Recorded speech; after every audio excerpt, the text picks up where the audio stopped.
Dear student, आज हम कुछ इम्पोर्टेंट क्वेश्चंस और आंसर के बारे में डिस्कस करेंगे। कोवेलेंट बॉन्ड के अंतर्गत अपन ने हाइब्रिडाइजेशन और वेस्पर थ्योरी पढ़ी है अभी।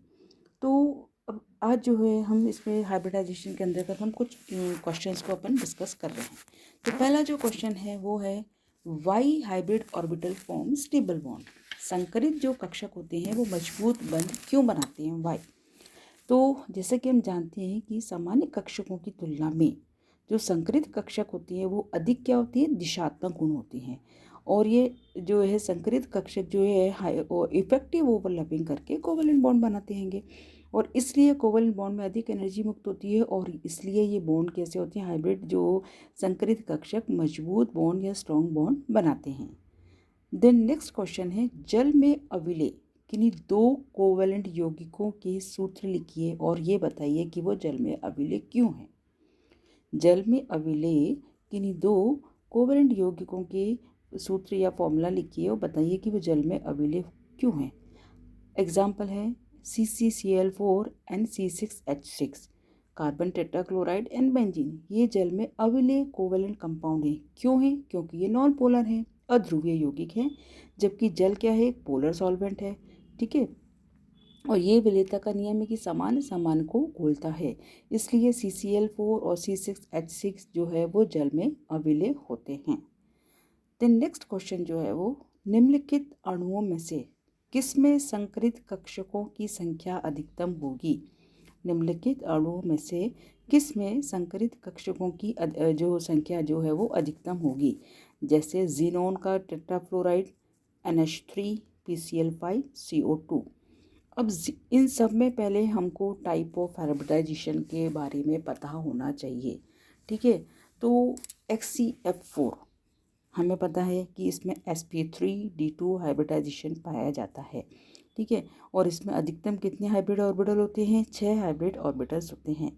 जबकि अमोनिया में sp3, इसमें 4 हाइब्रिड ऑर्बिटल होते हैं। PCl5 में sp3d, इसमें 5 हाइब्रिड ऑर्बिटल होते हैं।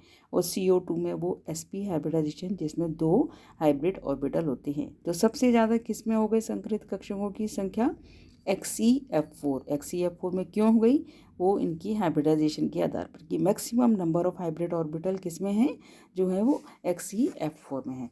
अब इसी प्रकार से जो है नेक्स्ट क्वेश्चन जो है वो, PCl5 बनता है जबकि NCl5 नहीं, क्यों। PCl5 बनता है जबकि NCl5 नहीं, क्यों। जैसा कि हम जानते हैं कि नाइट्रोजन का जो इलेक्ट्रॉनिक कॉन्फ़िगरेशन होता है, नाइट्रोजन का इलेक्ट्रॉनिक कॉन्फ़िगरेशन क्या है, 1s2 2s2 2p3। ठीक है, और P फॉस्फोरस का जो इलेक्ट्रॉनिक कॉन्फ़िगरेशन है वो 1s2 2s2 2p6 3s2 3p3। तो हम ये कहें कि अर्थात नाइट्रोजन में 2 वैलेंसी ऑर्बिटल हैं और फॉस्फोरस में 3 वैलेंसी ऑर्बिटल है। वैलेंसी ऑर्बिटल में संयोजकता कोश, ठीक है, वो होती है। अब वैलेंसी ऑर्बिटल में कुल 3, दूसरे वैलेंसी ऑर्बिटल में जिसमें हम नाइट्रोजन की, इसमें कुल 3 है, एक s ऑर्बिटल है और 3 p ऑर्बिटल है, 4 ऑर्बिटल होते हैं। और तीसरे कोश जो हम किसकी बात कर रहे हैं, फॉस्फोरस की बात कर रहे हैं, इसमें एक s 3 p और 5 d ऑर्बिटल, यानी कि 9 ऑर्बिटल होते हैं। अर्थात फॉस्फोरस जो होता है उसके संयोजकता कोश में d ऑर्बिटल भी पाया जाता है, जबकि नाइट्रोजन में क्या होता है, d ऑर्बिटल नहीं पाया जाता। इसलिए जो है वो PCl5 बनता है, NCl5 नहीं। तो हम इसका रीज़न क्या देंगे कि नाइट्रोजन में क्या है, d ऑर्बिटल नहीं पाया जाता है, वैलेंसी ऑर्बिटल की संख्या जो है वो कम होती है, जबकि PCl5 में d ऑर्बिटल पाया जाता है, इसलिए PCl5 बनता है और NCl5 नहीं। अब नेक्स्ट एग्जांपल देखें हम, जो क्वेश्चन जो है वो, TeCl4 की अनियमित चतुष्फलकीय आकृति होती है, क्यों। TeCl4 की अनियमित चतुष्फलकीय आकृति होती है, क्यों। टेल्यूरियम टेट्राक्लोराइड, टेल्यूरियम टेट्राक्लोराइड, इसका एटॉमिक नंबर इस 52। फिर हम इसका इलेक्ट्रॉनिक कॉन्फ़िगरेशन लिख सकते हैंगे। तो इसमें क्या होता है, इसके वैलेंसी ऑर्बिटल में 6 इलेक्ट्रॉन होते हैं और यह AB3L, यह AB3L प्रकार का मॉलिक्यूल है।